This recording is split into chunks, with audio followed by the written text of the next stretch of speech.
Class 12 में आज business study का पहला chapter nature and significance of management, प्रबंध की प्रकृति एवं महत्व लेसन को पढ़ाया जाएगा,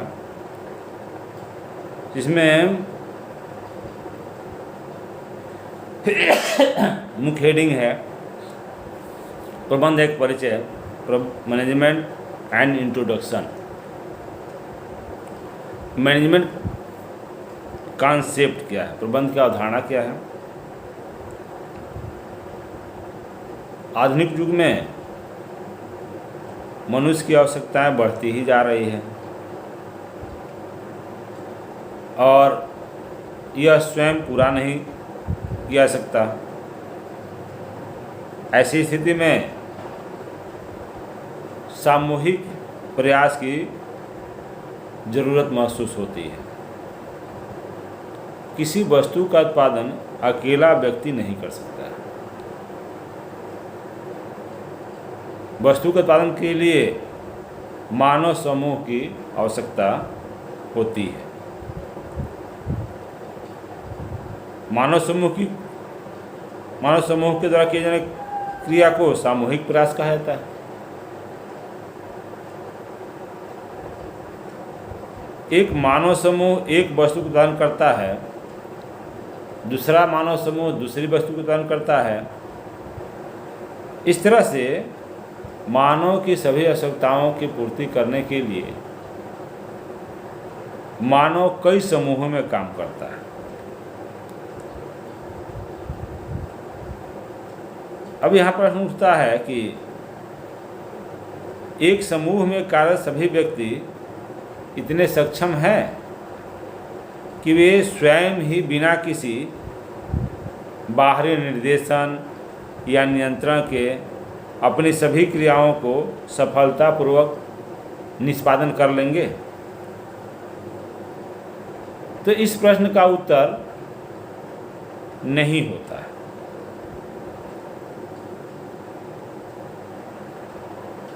जब तक मानव समूह के स्पष्ट उद्देश्य निर्धारित नहीं होंगे, उनके लिए प्लानिंग नहीं किया जाएगा, प्रत्येक कार्य करने वाले के लिए काम का बंटवारा ठीक प्रकार से नहीं होगा, उनके अधिकारों और दायित्वों का स्पष्ट व्याख्या नहीं होगी, उनमें समन्वय स्थापित नहीं होगा और उनकी क्रियाओं को निर्देशित या नियंत्रण नहीं किया जाएगा, तब तक उन क्रियाओं को सफलतापूर्वक निष्पादन संभव नहीं है। तो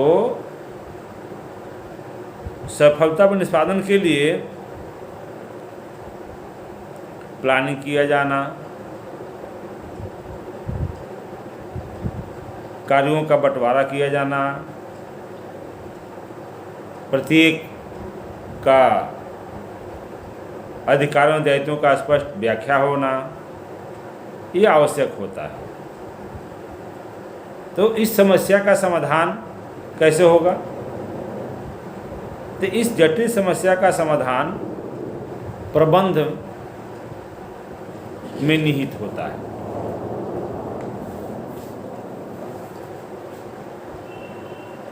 प्रबंध के माध्यम से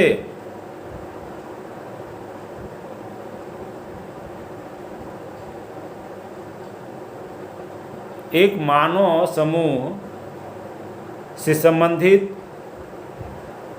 जो अभी समस्याएं बताएंगे, उस समस्याओं का समाधान संभव है।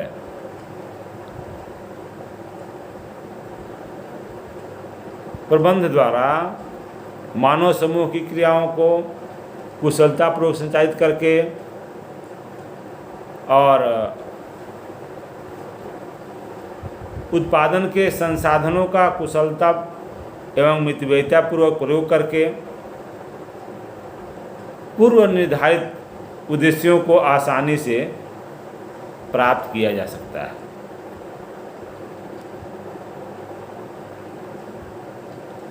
एक बात कहा सकता है कि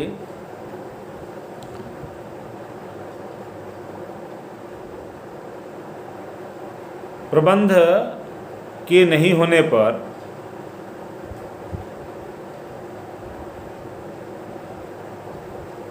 एक मानव की क्रियाएं उसी प्रकार होती है जिस प्रकार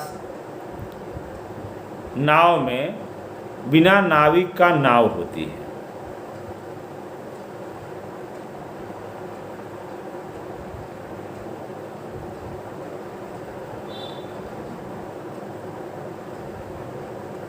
इसलिए सामूहिक क्रियाओं का सफल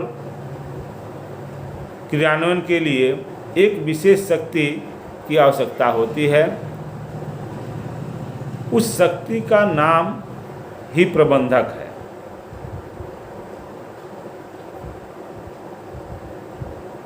प्रबंध ही उन क्रियाओं के विभिन्न क्रियाओं के सफल निष्पादन के लिए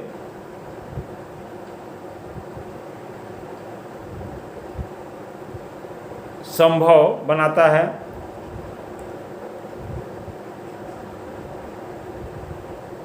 प्रबंध का महत्व केवल व्यवसाय तक ही सीमित नहीं है। प्रबंध जहाँ भी मानवीय क्रिया होती है वहीं उसकी आवश्यकता होती है। जैसे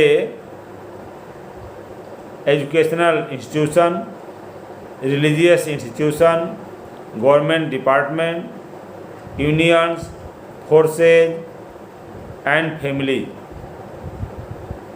इन सभी में प्रबंध की आवश्यकता महसूस की जाती है। Definition of management Harold Woods के अनुसार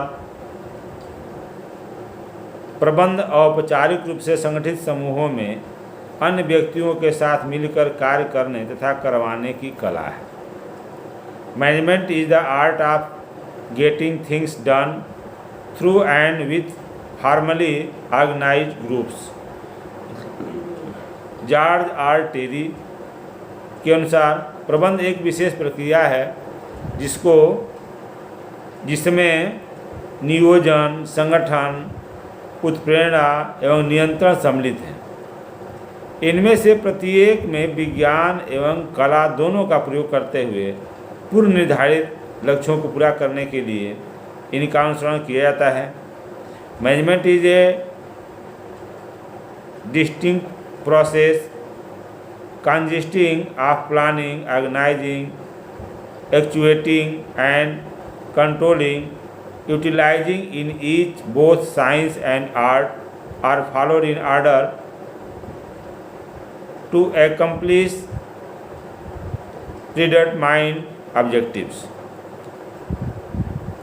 F.W. टेलर के अनुसार प्रबंध यह जानने की कला है कि आप क्या करना चाहते हैं और इसके बाद यह देखना कि वे इसे सर्वोत्तम एवं मितव्ययितापूर्ण विधि से करें।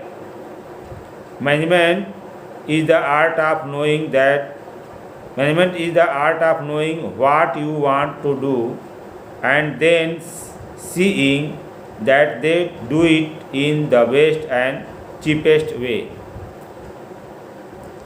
पीटरसन तथा फ्लामैन के अनुसार प्रबंध से अभिप्राय उस प्रक्रिया से है जिसके द्वारा एक विशेष मानव समूह के उद्देश्यों का निर्धारण व स्पष्टीकरण करते हुए उन्हें कार्य रूप दिया जाता है। Management may be defined as the process by means of which the purpose and objectives of a particular human group are determined, clarified and effectuated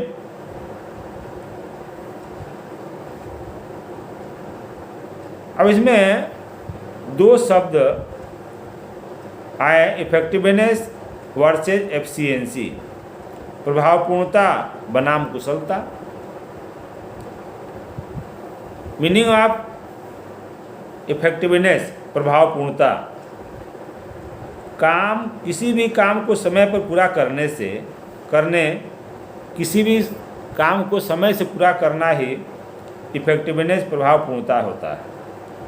चाहे समय से पूरा करने में चाहे जो भी लागत लगे।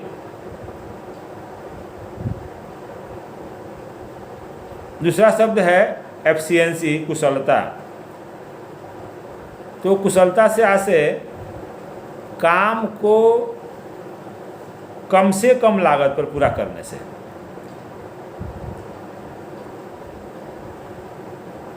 अब प्रबंध का संबंध काम को केवल प्रभावपूर्ण ढंग से पूरा करना ही नहीं है, बल्कि जितना संभव हो सके कुशलता से भी करना है।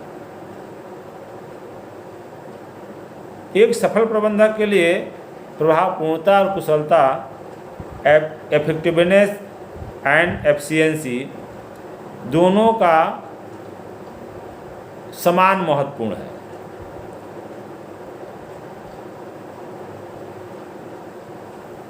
इफेक्टिवनेस एंड एफिशिएंसी दोनों मिलकर के एक ऑर्गेनाइजेशन को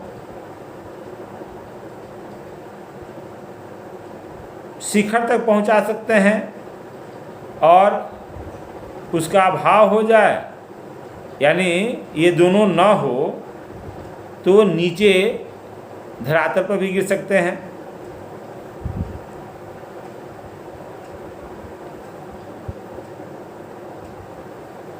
difference between effectiveness and efficiency. अभी बताया गया मीनिंग ऑफ इफेक्टिवनेस। प्रभावपूर्णता का अभिप्राय काम को समय पर पूरा करने से है, चाहे कितनी ही लागत क्यों न लग जाए। एफिशिएंसी से आशय काम को कम से कम लागत पर पूरा करने से। ऑब्जेक्टिव्स। प्रभावपूर्णता अंतिम परिणामों को समय पर प्राप्त करना है। कुशलता में लागत और लाभ दोनों का ध्यान रखना है, दोनों का विश्लेषण करना है। मेन कंसिडरेशन, तो मेन कंसिडरेशन प्रभावपूर्णता में समय, जबकि कुशलता में लागत है।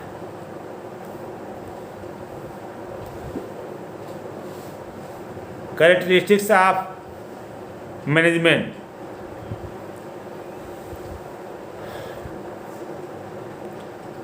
प्रबंध की विशेषताएं। पहला है management is goal oriented process.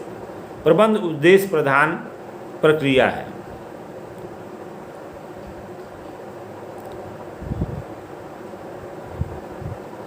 किसी भी संगठन का एक विशेष उद्देश्य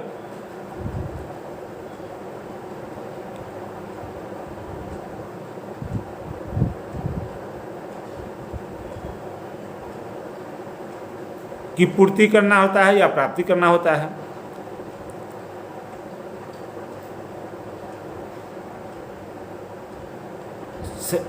प्रत्येक संगठन का उद्देश्य अलग अलग हो सकते हैं। जैसे एक स्कूल का उद्देश्य अच्छी से अच्छी शिक्षा प्रदान करना, और कंपनी का उद्देश्य अधिक से अधिक लाभ अर्जित करना। अब कंपनी के उद्देश्य को कैसे प्राप्त किया जा सकता है, तो इस प्रश्न का उत्तर प्रबंध में निहित है। प्रबंध कंपनी के अंतर्गत काम करने वाले लोगों के प्रयासों में एकजुटता पैदा करके कंपनी के उद्देश्यों को आसानी से ही प्राप्त कर लेता है। सेकंड नंबर पर मैनेजमेंट इज ऑल परवेसिव। प्रबंध सर्वव्यापक है। कहा जाता है कि किसी भी कार्य से, किसी भी क्रिया से प्रबंध को हटा दिया जाए तो कुछ भी शेष नहीं बचता है या शून्य शेष बचता है।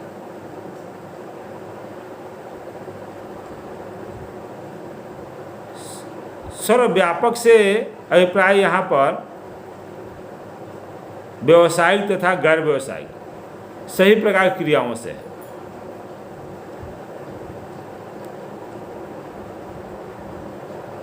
अगर चाहे वह व्यावसायिक संस्था हो चाहे गैर व्यावसायिक संस्था हो, वहाँ पर प्रबंध की व्यवस्था न की जाए तो परिणाम असफलता ही होगा, असफलता ही होगी। इस प्रकार से कह सकते हैं कि सही प्रकार की क्रियाओं को अच्छे प्रकार से करने के लिए प्रबंध का होना आवश्यक है। Third number, management is multi dimensional, प्रबंध बहुआयामी है।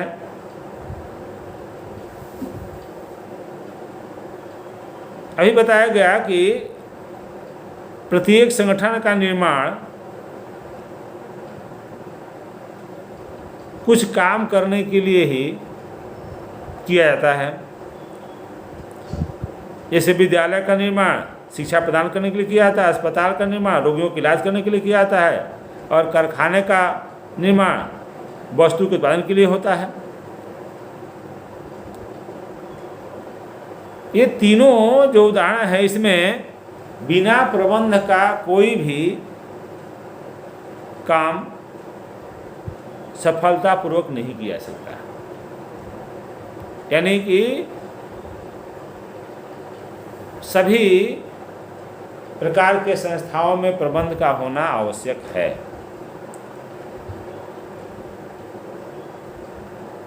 इसमें बी, मैनेजमेंट ऑफ पीपुल, लोगों का प्रबंध। आधुनिक युग में टेक्निकल डेवलपमेंट काफ़ी हो चुका है,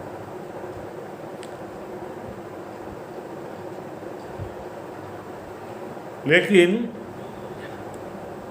लोगों से काम करवाना अभी तक प्रबंध का मुख्य कार्य है।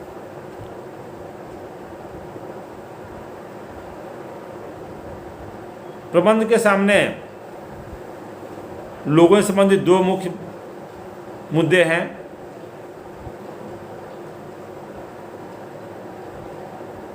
पहला, विभिन्न आवश्यकताओं एवं रुचियों वाले लोगों से व्यवहार करना। दूसरा, लोगों से एक समूह के रूप में व्यवहार करना। अब प्रबंध को इन दोनों मुद्दों का सामना करते हुए लोगों की संगठन के उद्देश्य प्राप्त में भागीदारी सुनिश्चित करनी होती है। संगठन के उद्देश्यों को प्राप्त करना होता है।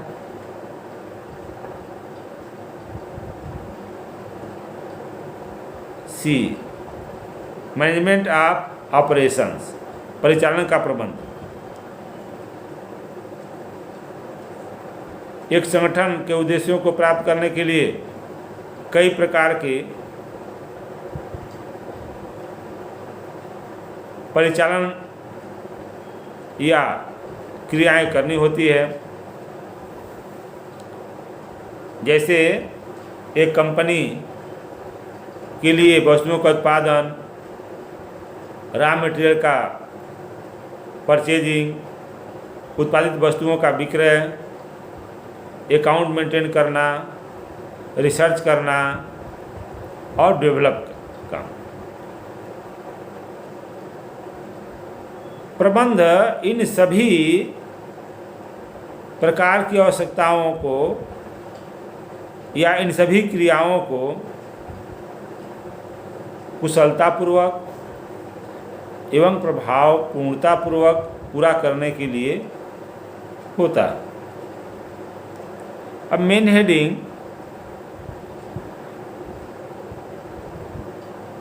प्रबंध की विशेषताएं में 4 number, management is a continuous process, प्रबंध एक सतत प्रक्रिया है।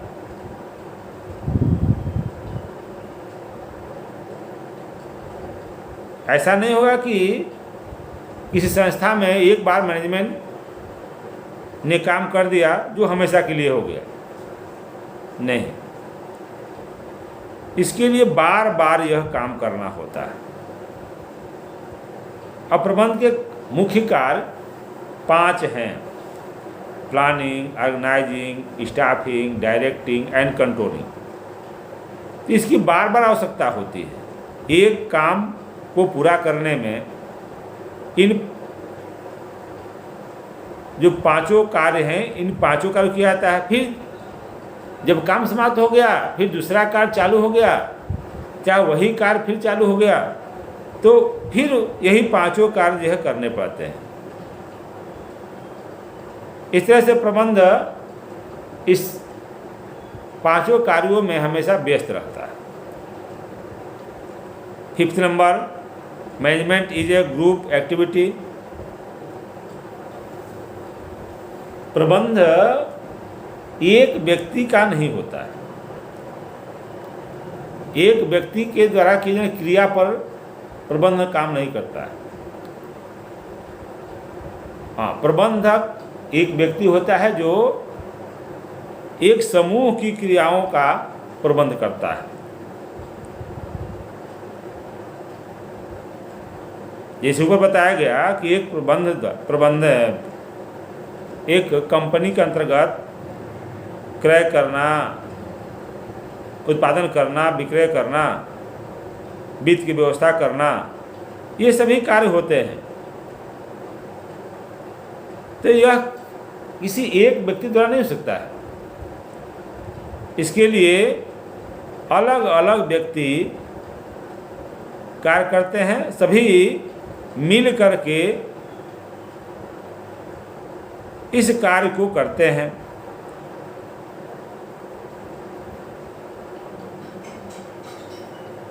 एक संगठन की सफलता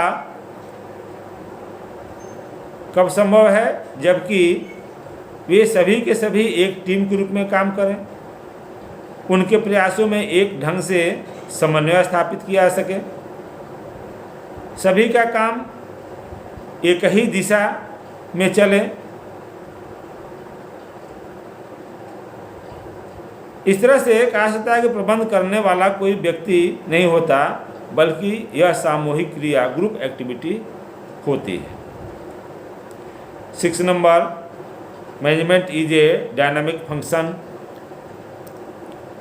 प्रबंध एक गतिशील कार्य है।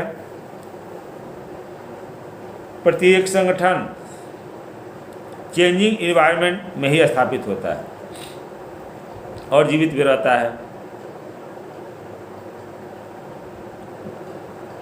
इन्वायरमेंट के अनेक घटक, सामाजिक, इकोनॉमिक, पॉलिटिकल, इसमें लगातार परिवर्तन होते रहते हैं।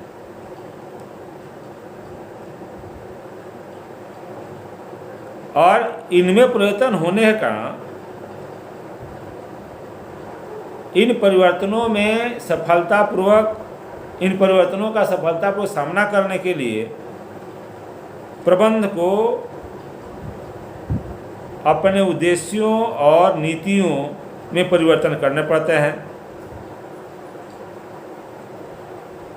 अब इससे यह पता चलता है कि प्रबंध में कुछ भी अस्थायी नहीं है, वह हमेशा बदलता ही रहता है।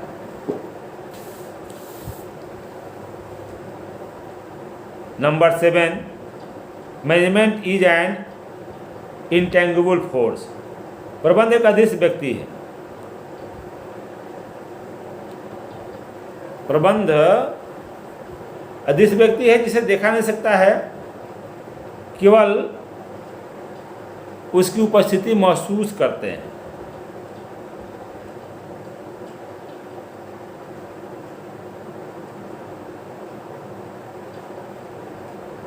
एक संगठन के उद्देश्यों को जो प्लानिंग है उसके अनुरूप प्राप्त किया जा रहा है, तो उस संस्था में काम करने कर्मचारी खुश हो सकते हैं। जब संगठन के उद्देश्यों को योजना के अनुसार प्राप्त किया जा रहा है और कर्मचारी खुश हैं, तो कहा जा सकता है कि इस संस्था में प्रबंध अच्छा है।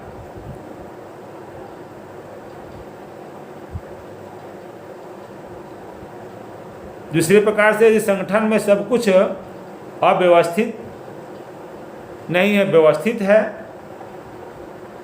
तो भी कह सकता है कि तभी प्रबंध के उपस्थिति का संकेत मिलता है कि यहाँ पर प्रबंध है और अच्छा प्रबंध है, क्योंकि वहाँ सब कुछ व्यवस्थित चल रहा है।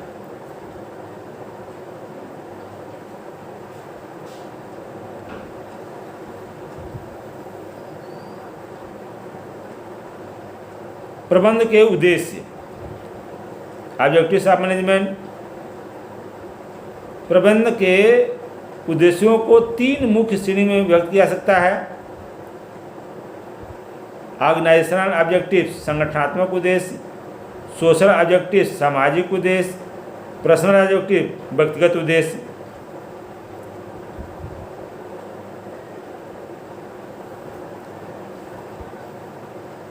संगठनात्मक उद्देश्य ऑर्गेनाइजेशनल ऑब्जेक्टिव्स, इसका अभिप्राय संगठन में उपलब्ध मानवीय और भौतिक संसाधनों का उपयोग सभी हितार्थियों के हित में करने से। It refer to the utilization of human and physical resources available in the organization considering the interest of all stake holders.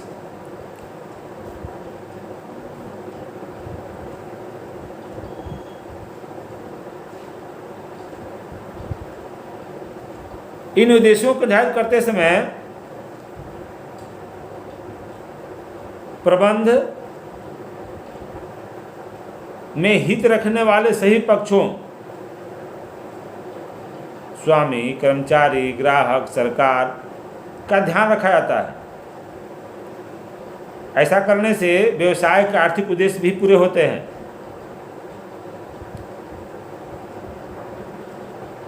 आर्थिक उद्देश्य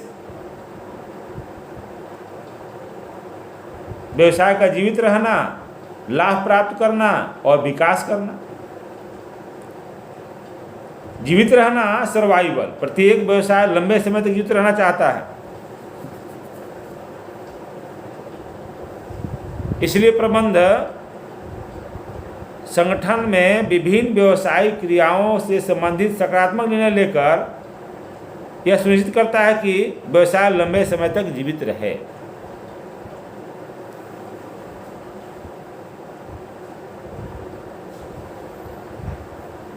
प्रॉफिट, प्रत्येक व्यवसाय में जोखिम होती है। जोखिम यानी कि हानि होने की। तो व्यवसाय में उत्पन्न जोखिमों का सामना करने तथा व्यवसायिक क्रियाओं को सफलतापूर्वक संचालन में लाभ की अहम भूमिका होती है, क्योंकि जो भी क्रियाएं करते हैं उसमें लाभ का उद्देश्य रखकर करते हैं।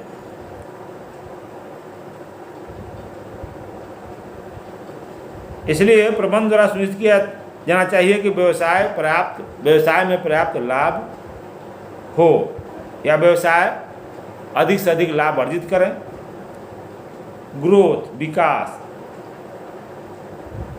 हर व्यवसाय चाहता है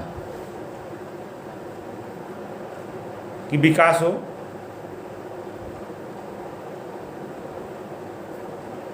प्रबंध द्वारा व्यवसाय का विकास को भी सुनिश्चित किया जाना चाहिए।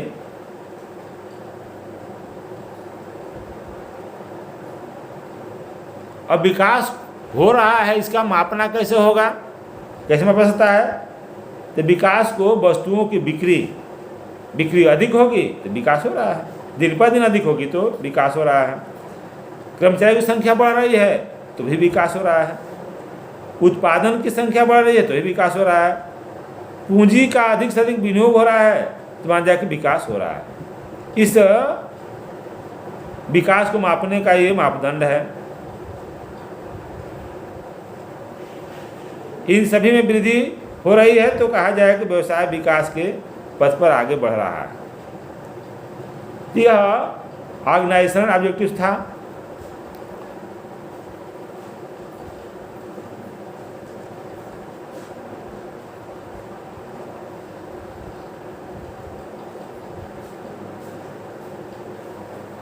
आगे सोशल ऑब्जेक्टिव्स आगे पढ़ाया जाएगा।